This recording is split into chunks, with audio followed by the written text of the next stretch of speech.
Pakistan has revigorated itself in spite of the dismemberment.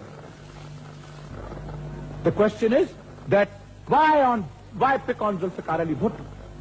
They know that I've given a place to Pakistan, I've given a position. They know that I'm the pillar of stability and the symbol of stability and strength of Pakistan. That's why they want to remove the pillar of stability and the symbol of strength of Pakistan.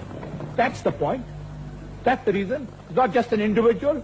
It's not Zulfikar Ali Bhutto as Zulfikar Ali Bhutto, but Zulfikar Ali Bhutto for what he has stood for, his struggle, what he stands for, and what he has done for Pakistan. I have given assurances again and again that I do not want to make Pakistan, my government's policy is not to have a nuclear bomb. I have said it, that my government's policy is not to have a nuclear bomb.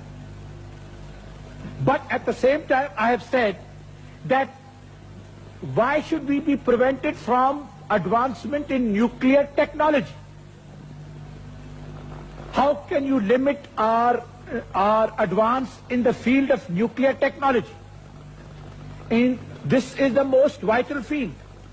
If we want to make advances in nuclear technology for peaceful purposes and not for purposes of war, because these peaceful purposes can be turned into purposes for war. And we say that we are prepared to give every guarantee, every assurance that we will not turn it for purposes of making the bomb.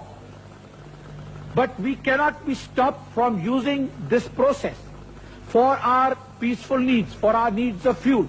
And the argument hinges on it, no, that we do not want Pakistan to have this capability.